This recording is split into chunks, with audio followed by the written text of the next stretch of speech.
Hello and welcome to today's webcast hosted by the Sales Management Association. Our session will start momentarily. First, a few announcements.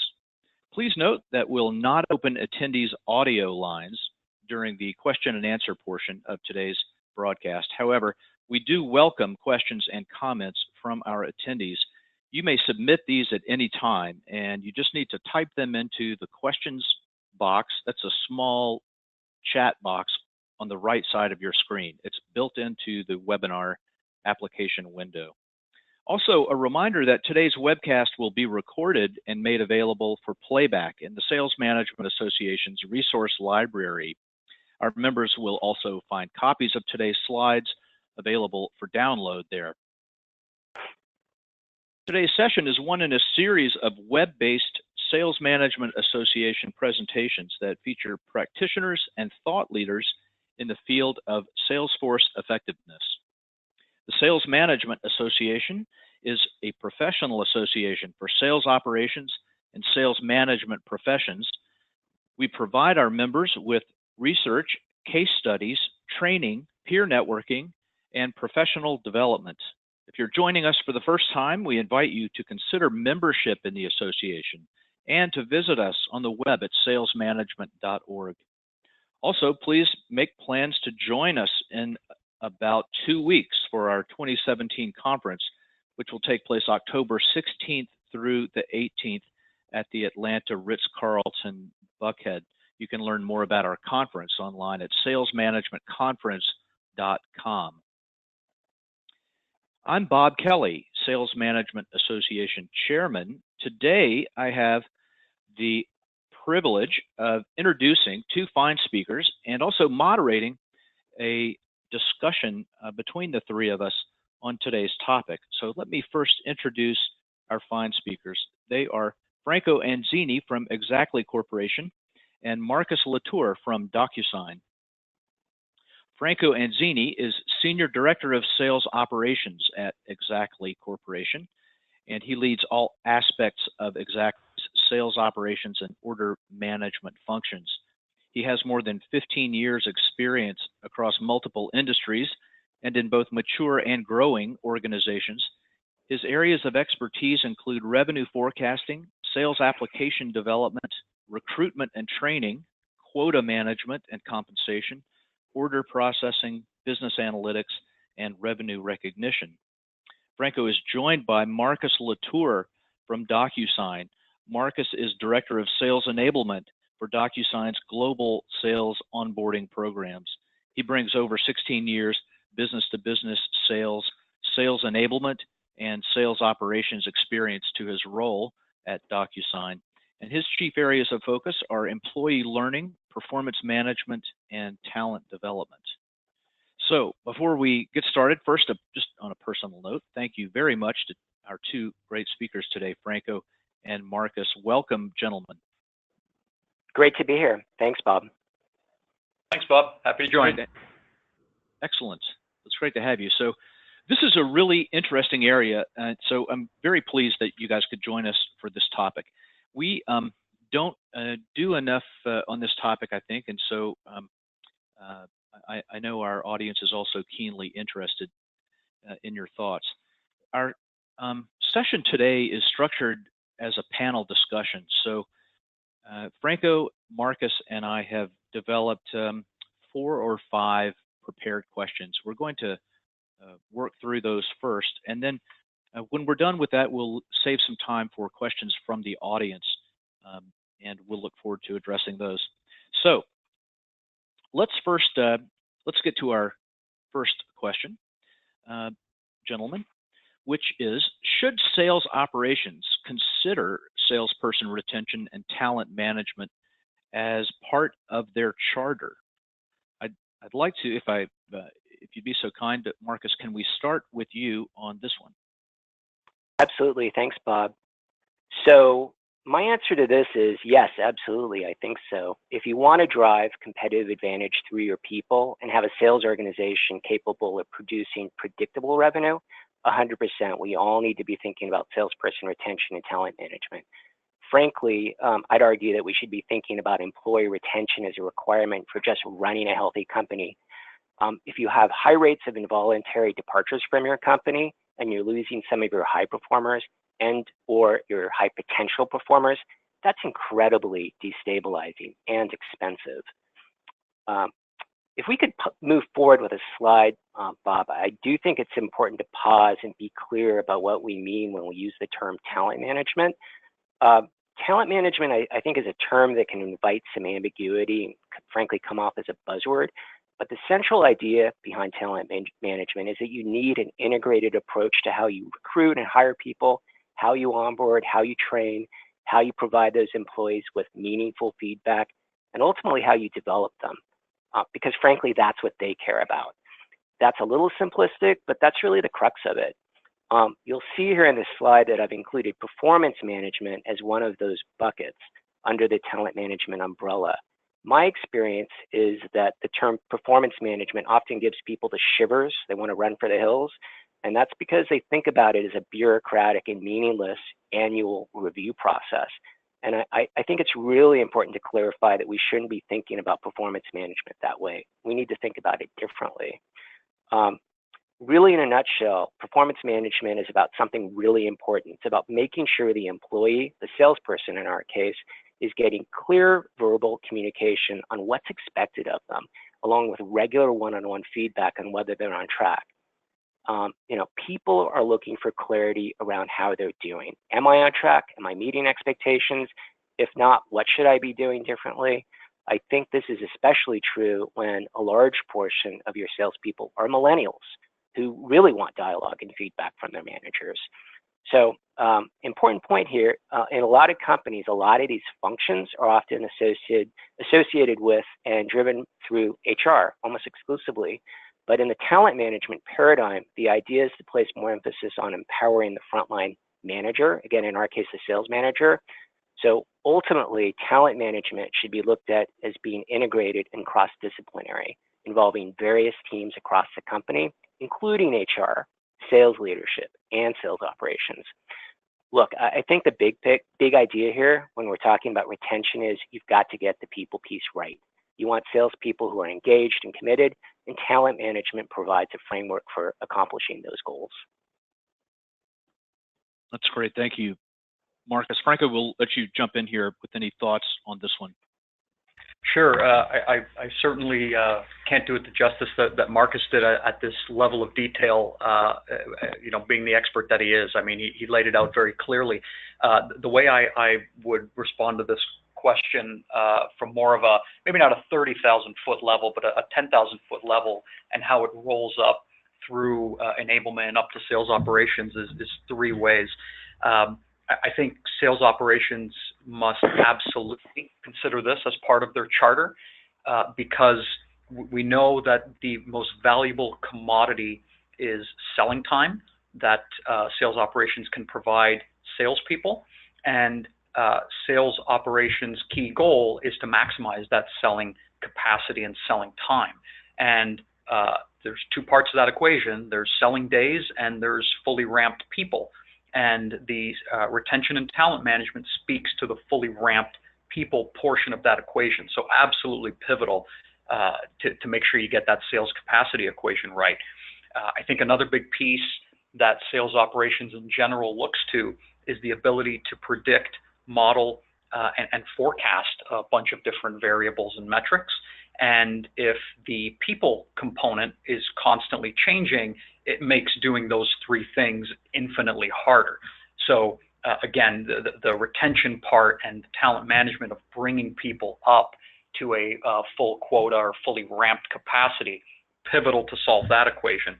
And then I think in more general terms, the ability to retain salespeople and move them through a career development path really helps to continue to optimize the sales process and the go-to-market strategy, which of course is another big function of sales operations. So probably more that I'm not thinking of, but those are really the three that come to mind when you see a question like this. You scream out, yes, absolutely, and those are three of the top reasons why. Thank you. I think those are some great insights. I think I would certainly agree with everything you've said. the head-scratching aspect of this topic for me is why, in fact, companies don't spend more time and effort on impacting retention and negative turnover. But let's focus for a moment on sales operations. I think both of you agree that sales ops can and should consider this issue important, given its impact on their on overall sales productivity and effectiveness. So let's drill into that a bit. And so, Franco, I'll have you address this one first, and then we'll get a comment from Marcus. But how specifically do you see sales ops impacting salesperson retention? Yeah, it's an interesting notion because sales ops is obviously tied in very closely with sales reps, and being Captain Obvious there. But I think new sales reps rely so heavily on different functions of sales operations to be successful.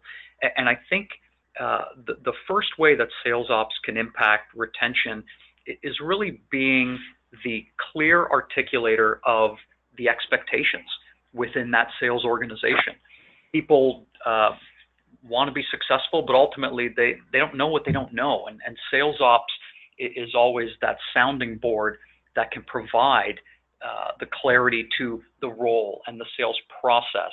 They can help train and influence on how best to use the collateral available, the sales tools available, and how to be more efficient as a sales rep in a particular organization. And I think that leads to sales reps being more comfortable in the role earlier on, so decreasing ramp times, and ultimately leading to being more successful. We know that if salespeople are successful in a sales role in an organization, then the retention goes way up, which is what we want. Speaking to that first question of all these equations that sales ops tries to manage to, the people component is consistent. So I think being impactful in onboarding, training, and setting those expectations to set sales reps up for success is one of the big ways that sales ops can impact retention. Yeah, I mean, an easy way to be miserable is to be bad at your job. Few people are happy at a job that they're awful at. A few notable athletic team coaches accepted from that rule, perhaps. But anyway, I want to swing it over to Marcus and get your thoughts about the things that sales ops can do to impact salesperson retention.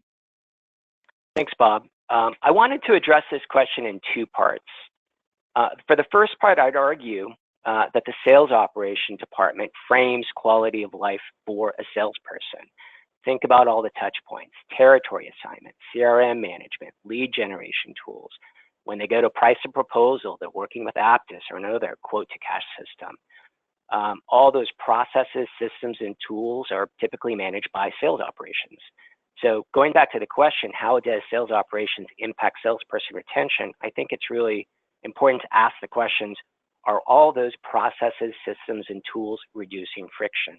Are all those processes and tools making it easier for your salespeople to transact and come to agreement with customers?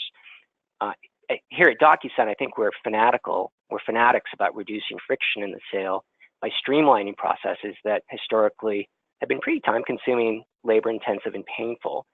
So my point here is that well-designed processes, systems, and tools play an enormous role in framing the salesperson's experience of what it's like to sell at your company. If, from my experience, if salespeople perceive that your systems and tools are creating friction, making it harder for them to facilitate business, or that they're not well thought out, or that the salesperson perspective hasn't been really heard or considered, from my experience, you'll hear a lot of water cooler grumbling. And I think that becomes one of the factors around whether they continue to be engaged and committed to your organization. So to be Captain Obvious here, salespeople are not going to who are not engaged and committed to the organization end up leaving. So to get to the point on part one of my answer, sales operations plays a huge role in determining quality of life for a salesperson. And that quality of life can lead to sustained employee commitment and retention. The second part of my answer here is a little bit subtle. And what I was hoping we could do, Bob, is actually drill into the research report, Salesperson Retention and Turnover, that you produced back in March of 2017. I thought there were some very important insights from that research that deserve review. We're looking at one of the graphs from the Sales Management Association research, again, salesperson retention and turnover. As I looked through the research, this graph really jumped out at me. This particular section of the report we're looking at is causes of salesperson turnover. Now, generally, I think there's a conception that salespeople are purely coin operated, that above all else, it's money, cash compensation, that's their primary source of motivation or incentive. And instead, what we see here is that respondents cited inadequate training, coaching, and professional development as a primary reason for why salespeople left the company. And you know, that's important. That was rated at 5.4 versus a better paying opportunity, which was rated at 4.8. So from my perspective, this really underscores the need for sales operations, and especially sales enablement professionals as a subgroup, to be thinking about talent management as a central part of how we empower and grow sales organizations. Typically, I think we're thinking about a lot of our work in an individuated way, content, sales training, tools. But the point here is that sales operations and sales enablement can and should be thinking about some of this stuff potentially in a more integrated way, factoring in the people piece. Simple questions, simple human questions. Are salespeople engaged? Are they committed to the organization? Do they expect to thrive within the organization? As I mentioned earlier, I'm a supporter of a cross-disciplinary approach.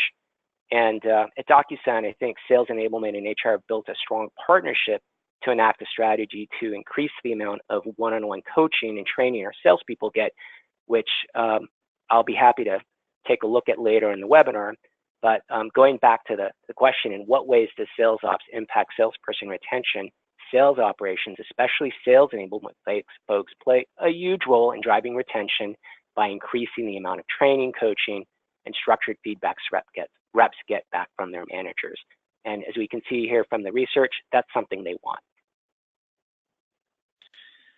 Those are great insights, Marcus. Thank you so much. You know, it occurs to me that, and I don't have research to support this, but I just think companies discount the value of developing people generally and salespeople in particular, despite a lot of evidence that suggests there are many good reasons to do it.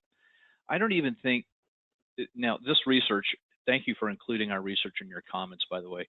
It does point out a good reason to develop your people. It helps keep them. I don't even think that's the best reason to do it, but it alone has a pretty big economic impact, I think, based on what we saw in the research.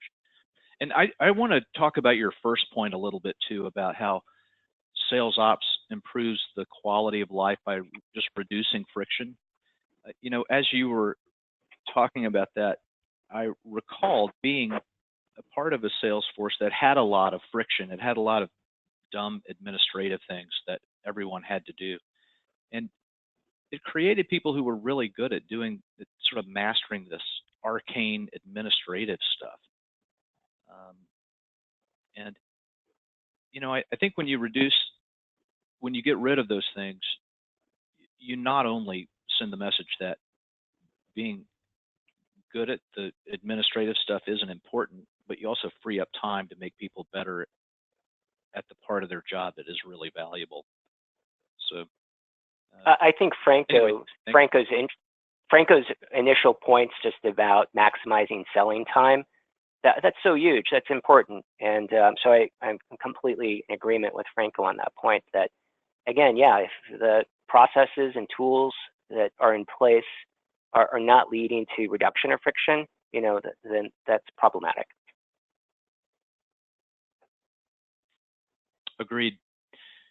All right. Well, Marcus, if it's okay, I want to stick with you just for a moment longer and talk about or pose our next question to you, which is about essentially why companies aren't doing more of this. What are the challenges in doing some of the things that we've talked about and addressing turnover? And do you think management is giving enough attention to these issues? I think it depends on where. Franco, I promise we'll get you in shortly, but please go ahead, Marcus. I think it just depends on where you sit, and there's no question these are important questions, and obviously HR is going to be thinking about this a lot, as is sales leadership. However, I think just from a cross-disciplinary point of view, I think there is room for improvement. Let me start off by saying, and I'm going to take this from the perspective of a sales operations department member. Sales operations teams, from my experience, are incredible. They're staffed with a lot of really smart people. And I think if you look at the personality profiles of many sales operations people, it trends towards the analytical. People I've worked with in sales ops tend to be pretty process-driven and rule-driven. There's a tendency to like order and clean lines and gravitate towards the data. And I'd argue that's what makes them so good at what they do. I think when we get into the realm of people and talent management and psychology and performance management and employee engagement, you're really getting into the domain of psychology and people, how they feel, how they think, and culture. What are the unspoken norms that are driving their behavior? And sometimes that stuff doesn't always fit into a neat quantifiable box.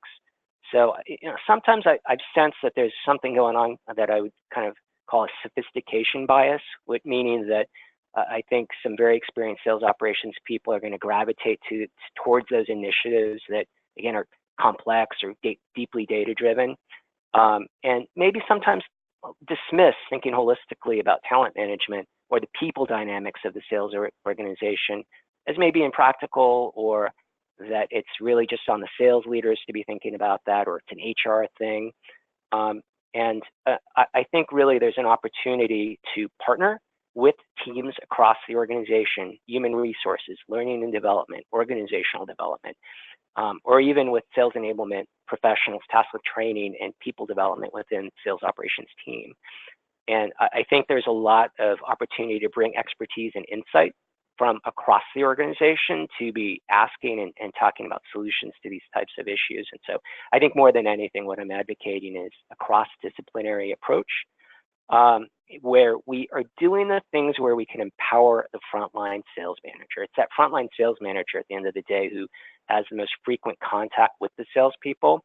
And sales operations is kind of really well positioned to play a supporting and integrating role there. And that's because, think about the reasons, sales operations has the internal relationships with sales leaders. They're really often the trusted advisors. Sales operations has access to the performance data, how people are doing. And sales operations professionals typically have a regular meeting cadence with sales leadership. So because of those reasons, I think sales operations can help play a bridge role, an integrative role, to help put the pieces together. Great insights. Thank you. Franco, let's swing it over to you. Any thoughts? Yeah, a couple thoughts. In terms of some of the challenges in addressing turnover, I think there's all the usual ones: competitive hiring environments, and some of the norms that we've gotten accustomed to, where you've always got some sort of metric that says the acceptable level of turnover in an organization in X industry is 20% or whatever, and I don't think people question that enough to say why should we be in that norm and not be better. To Marcus's point, sales ops tend to be pretty analytical by default, and so as long as you're within that realm of metrics, people just carry on with their day. And I don't think people stop enough to question that and say, why can't we be better than the alleged industry averages or whatever number you're measuring to? So I think there's a bit of bias there, and Marcus alluded to it. I think there's a bit of a lack of focus when it comes to turnover, and as sales reps and first line managers, and even second line managers were so focused on getting the deals done, hit the number, that we don't pay enough attention to the professional development part of it. And you often see this manifest itself different ways in organizations, but I know in some organizations I've been a part of in the past, sales managers met with their employees very regularly. So we had that down. But when we dug into the type of meeting that was happening, it was always deal and transaction related, and the professional coaching, the development, the career pathing was just not happening because there wasn't an emphasis on it, or perhaps managers were not trained right or enabled correctly. So a general lack of focus on that side of the house tends to drive things in the wrong direction. And then I think to Marcus's point about it really needs to be cross-functional. You need to get all kinds of stakeholders involved here. You need HR and learning and development. And addressing retention and turnover, it's potentially an expensive proposition, which I think a lot of people shy away from. Putting career pathing in place, it requires resources. You need people, you need resources, you need training, you need content, and people may shy away from that to say, boy, that's an awfully big investment. Let's just kind of stick with the status quo. So I think we need to change the mindset a little to recognize that good salespeople and good employees drive productivity, and to the point right at the beginning, in the case of sales, drives to a higher sales capacity. And we need to put the right level of focus on addressing those two issues. I think these are very helpful insights. And listening to you, it occurs to me that, Marcus, your insight about, you called it sophistication bias. I really think there's something to that, and I think it applies. I think it applies to other functions too. When it comes to considering employee development generally, but salesperson development in particular, considering that a core function. In sales ops, I do think people are who gravitate to that field might be analytical and therefore uncomfortable in thinking through the human talent management issues, or they may shy away from those. I really also think that managers generally, especially in larger companies, might be quick to abdicate that responsibility, even if implicitly, to HR, as you sort of alluded to, Marcus, or to learning and development. And I really think it should be a core component of any management role.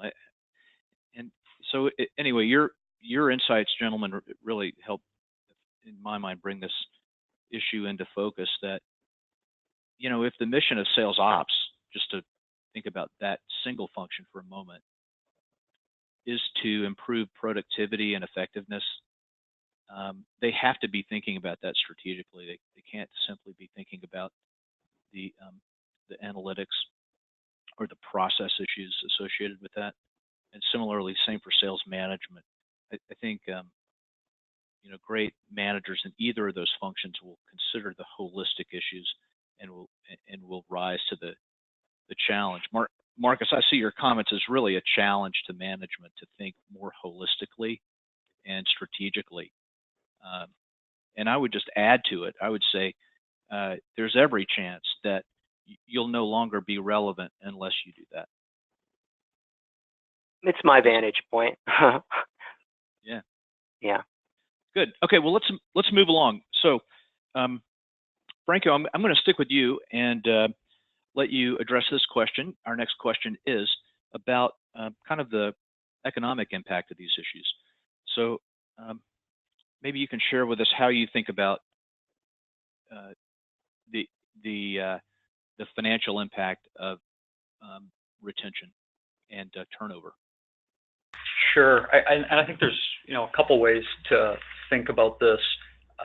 Back to the sales capacity topic and the ability to model and forecast and predict things, if you have undesirable turnover, then all of those equations are in flux and not as stable as we like them to be from an operational standpoint. And then how that manifests itself is really along the lines of, do you have enough salespeople being productive at such a level to hit whatever sales or customer retention targets or whatever the end outcome is. It's always an equation, and people are a big part of that. So undesirable turnover directly leads you right there in terms of economic impact. Now, the other piece around economic impact is something that I think everyone appreciates and understands anecdotally when we've been trained to think, well, losing employees and in particular salespeople is expensive, and people all nod their heads and go, yeah, it's expensive, of course it is, and for all the reasons that again, anecdotally, we've all come to realize things like, well, I got to go out and I got to train these people and I got to find them before I can onboard them and train them, and then when they're on board, they're going to sell some stuff. And so Xactly put together some research using a variety of sources. One was the Sales Management Association, where we tried to quantify what's the average cost of replacing a sales rep. And again, anecdotally, people know, but I don't think we've put numbers behind it as frequently as we're doing now.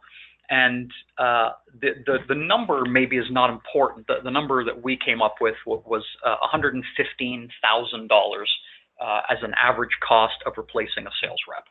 So 115. But I don't think it's the number that's important. I think the way you break down that number is what's important.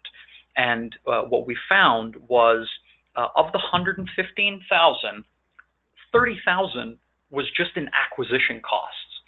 And I think that surprises a lot of people in that a common misconception, sales reps are a dime a dozen. Well, no, they're not. They're actually $30,000 each to acquire. And that's a big number. So we got to acquire the sales reps, and then we've got to train them. And Marcus will appreciate this bit of data where, again, anecdotally, we think and we say, well, sure, we hire some sales reps, we train them, we give them an onboarding program, we put them through a boot camp, and away we go. Putting numbers behind that, average cost, $36,000 per sales rep, which is obscenely high, but you think through some of the things we've talked about and onboarding and engagement and putting these programs in place with resources, it's an expensive proposition. And so of $115,000, we've acquired people and we've trained them, and we're over 50% of that cost. The remainder is attributed to lost sales.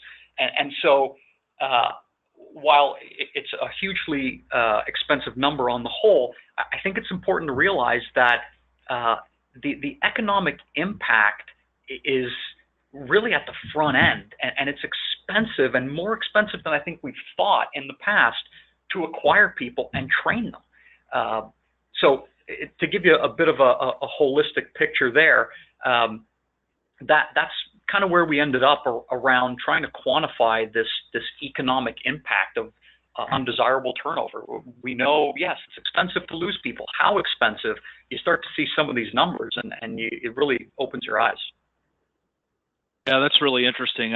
I'll add a few things. I do agree that the sort of framework that you use to identify different areas of expense and lost opportunity are important, and they're likely quite different across different industries and kind of contexts. But I do think that there are a few things people overlook. So and underestimate. Actually, after listening to you, Franco, I think it's clear from your research that people underestimate the actual out-of-pocket expense of acquiring and training people just to get them up to speed. our own research pointed out a couple of other things. One is that, this is fairly obvious. There's an opportunity cost, of course, if a new salesperson is struggling to get up the productivity curve. And of course, there's also one if you let territory lay dormant or unstaffed. We also identified one that is not as obvious, which is when companies have a hard time onboarding people, that is new salespeople, they may be much more reluctant to run off poor performing ones. So in fact, our research found that not all turnover is bad. A good portion is desirable from the company's point of view. But if a company feels like they're not able to adequately hire and or onboard a new rep, they may delay, which represents an additional opportunity cost to them. And in addition to that, I'd add on the management distraction of getting new salespeople up to speed, because you do want the first line manager at least involved in that process. And if there's too much of it going on, then you're allocating really valuable management time to something that could be refocused in a more productive area. Anyway, there are lots of pieces to this. The more I look at it, the more it is clear that there's a huge payoff for addressing these issues related to retention. Okay, so we have one more prepared question, and we'll get to that shortly. I'll take a moment just to remind our audience, though, that if you'd like to submit a question for our panel, we'd love to hear from you. You can type that into the small box labeled questions on the right side of your screen. Marcus, I'm going to go to you first on this one. This is our last prepared question, and I thought it was a good idea here just to try to circle back to specific steps that companies can take to optimize retention and turnover, whether that's from sales ops point of view or a broader organizational point of view. Anything that we've not talked about so far you'd like to add in the mix here? I think I might want to stress a few points and go back to the research to address this question. Not yet, though, in a moment. And I think it's also just important to flip the question a bit and ask, what can we do to impact success rates of our salespeople, especially new hires? So presumably, if we're successful at delivering a solution to that question, we're going to impact salesperson retention. So Bob, could we go to that next slide? I want to take a look again at the Sales Management Association research we mentioned earlier, salesperson retention and turnover. And if we could just prompt to that slide. This really jumped out at me when I was going through the research. And as you can see, this graph plots factors impacting new hire salesperson success rates. The x-axis plots the perceived importance of the factor, and the y-axis plots the perceived effectiveness of the factor. Now, what jumps out to me here is that the respondents ranked some of the major themes we associated with talent management and performance management as a subtopic as being the most important items and the most effective. Manager, salesperson interaction on performance-related issues, individualized coaching and development, a well-defined onboarding program, clear communication regarding performance expectations. I think the simple point here is that if we want to impact retention and reduce turnover, we need to be thinking about and investing in making sure those things are happening within our organizations. And again, essentially what's really striking about these factors is that they're all about communication. They're not about technology, they're about dialogue. And these points underscore some of the things mentioned earlier, that people want to know what's expected of them. They want to know how they're doing. They want a clear path to see where they're going, where you're taking them. And most importantly, they want face-to-face interaction with their manager so they can build a relationship and build those, variables of trust and intimacy that I think lead to the kind of organizational outcomes that we want. On that front, I'd like to share how we're tackling this and how we've designed our 30, 60, 90-day onboarding program at DocuSign. And Bob, if we could pull up that next slide, because Sure. it was really reassuring to see the research that you'd produced, because to know that we're kind of on the right track, hopefully doing the right things. We've had a long-standing, very successful classroom bootcamp program here at DocuSign that's been very, very well run. Beyond that, what we've done, though, is we've endeavored to build a 30, 60, 90-day onboarding program that would be post-bootcamp. And presently, we're piloting this 3-step program with our account executives all across global territories. So after our account executives attend bootcamp, our classroom training in Seattle, we have them consume on-demand e-learning modules on topics of importance, so things like territory planning or account planning, for example. From there, we require that they complete workbook exercises on that topic, so they have an opportunity to actually apply what they've learned in a very practical, hands-on way. And the point here is that people learn through experience, by doing, right? So we wanted to prioritize hands-on learning exercises, a recurring theme of our 30, 60, 90-day onboarding program. But here's the thing that ties back into talent management and performance management and retention. We have the respective sales leaders sit down with the new hire and review and discuss their workbook exercises. So it's an opportunity for the coaching, the mentoring, the feedback that was stressed as being so important to sales reps in the research. So this cycle of on-demand e-learning, workbook exercises, and one-on-one coaching meetings happens after each respective learning topic. And we're integrating the results of these meetings into our HR system. So the information can be used for continuing employee development and career development, career pathing. And so going back to the idea of things being cross-disciplinary, we partnered with our internal global HR partners to put this 3-step learning program in place. So that's something that I'm looking forward to having some great success on. So from my vantage point, I also just wanted to prioritize some list of ideas on this topic. And Bob, if we could go to that final slide, and this is how I think about this stuff. Here's a list of ideas to optimize salesperson retention and turnover.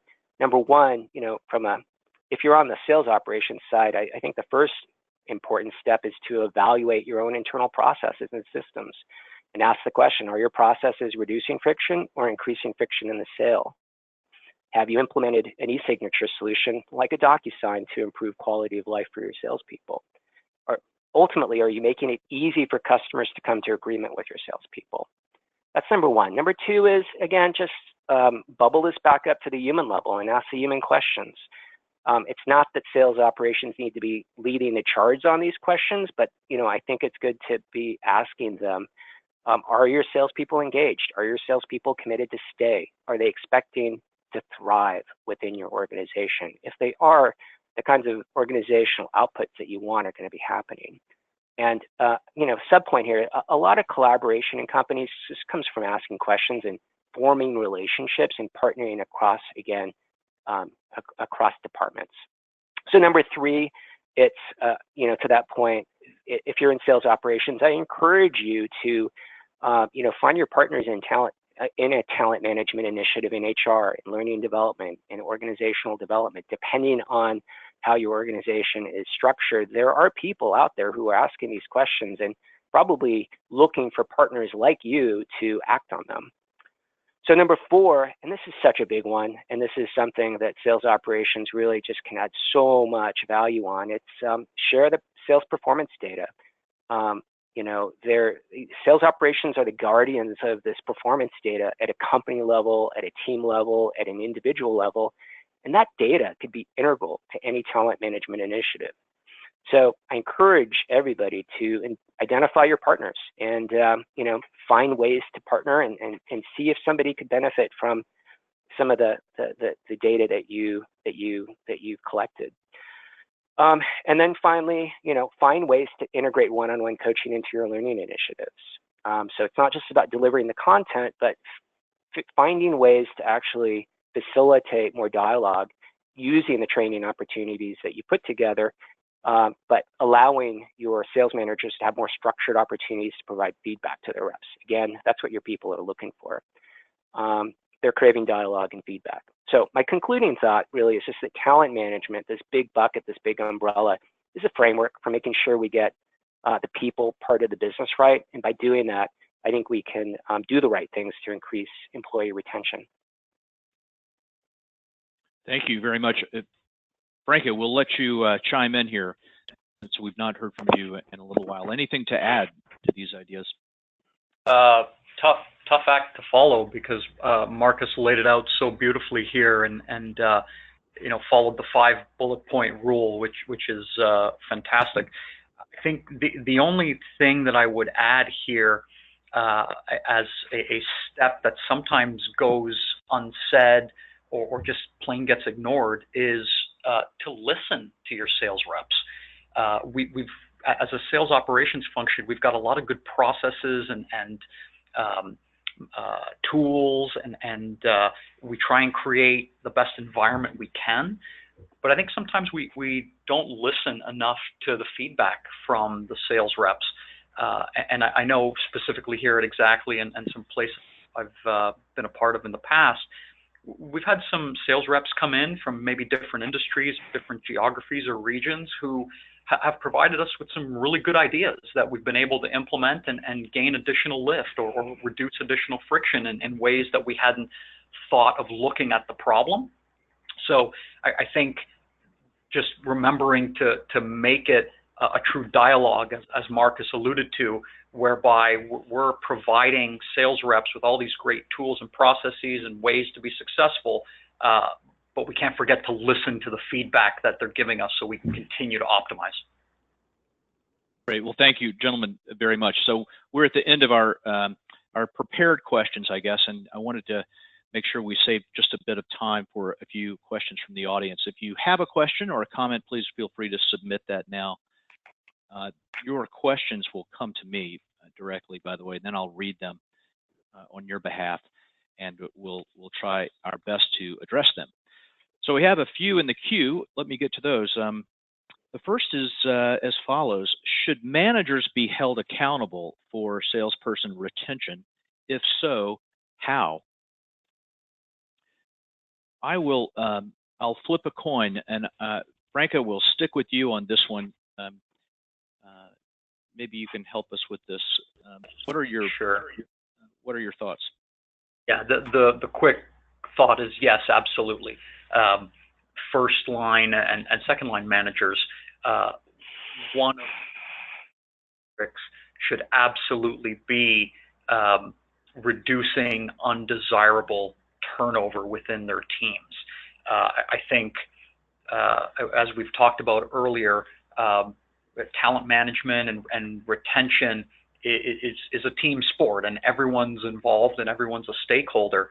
And those first line managers are critically important to providing some of that feedback, initiating that dialogue, delivering a lot of the and tools and development plans that sales operations and other stakeholders are putting together. So I think absolutely, and if you have to carve it out as a part of an MBO maybe or something to that effect, I think it absolutely warrants that level of focus. Marcus, any ideas on this one?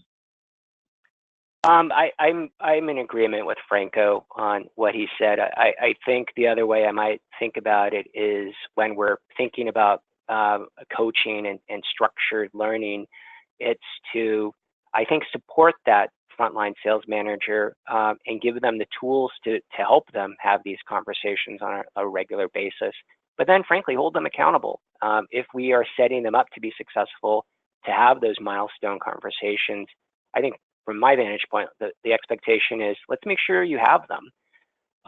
And so people development, I think first and foremost, is always going to be something that is going to be, critical for any sales organization to really drive towards the performance it needs. It's a good point. The friction that we've talked so much about today doesn't just occur at the level of the sales rep. There's plenty of friction involved in managers trying to be good managers trying to provide good performance insights and coaching to their people. So supporting that is surely important. Let's try to fit in one more question, which is the next one. Marcus, I'll give you first shot at this one. Questioner asks, how can sales operations improve the culture in their organization to better support a greater emphasis on development? Could you repeat that one more time, Bob? Yeah, the questioner wants to know, how can sales operations improve their company's culture so that it better supports an emphasis on salesperson development? Maybe the first part of the question, to sort of unpack it a bit, would be, is culture important? And if it is, how do you change it if it's not supportive? I mean, culture and a healthy culture is, to me, just a base requirement for running a successful company, a healthy company. And, in terms of sales operations role there, I think it really just comes back to the things that we've been talking about, which is asking questions, partnering, creating those hallway conversations that lead to initiatives. But, culture is ultimately, about the silent norms of the organization. And I think if we're collaborating, we are, working in a cross-disciplinary way, we're not getting into silos. I think that's where you get the cultural impact, the positive cultural impact that the questioner is asking about. So hopefully that answers the question, but I think it goes back to those 5 points that I suggested in the first place, which is be a good partner. Go find those other individuals within the greater organization that are looking at the big picture and partner with them and find a way to add value in that way. I think that's my answer there. Well put. Franco, we'll give you the last word on this one. Yeah, I think, culture is an interesting topic probably for a whole other series of webinars, but sometimes there's a bit of a sales subculture that exists in organizations. And I think that's really the one that sales operations can help develop and grow through all the things that we've been talking about. Being a good partner, providing an environment with very little friction, listening to salesperson feedback, addressing what's important to salespeople, making tools and processes and content available, sales development plans and things of that sort. So I think in that realm, sales ops might have a little bit more influence around determining that culture and kind of propagating it. But I think as with any culture, you want it to be positive and reflect the values of the team. And I think sales by default are just generally kind of out there, extroverted. They like to celebrate victories and helping them do that within the existing environment could go a long way to keeping that culture very positive. Very good. Well, thank you. Can I take Franco's answer? Because that was really good. Sure. Go for it. No, I was just going to say, nice job, Franco. I think that's well said. Well, we can maybe in post-production try to make it sound like that was your answer. So Thank you. We'll do our best, but no guarantees. Gentlemen, sadly, we're out of time. I'll draw us to a close here, but I won't do so without first thanking you. These are really excellent observations, and thank you for being with us and helping us with such great insights today. Thanks for having us. Really happy to join the merriment. Yeah, thank you. This was great. Happy to be a part of it. Well, we're happy to have you. So I'll also, before we sign off, take just a moment and remind our audience that our next Sales Management Association webcast is Tuesday, October 24th, when we'll host Why Your Sales Onboarding is Broken and How to Fix It. You can learn about this session and many other sessions on our website at salesmanagement.org. I'm Bob Kelly, Sales Management Association Chairman. Thanks for your time and attention today. Goodbye until next time.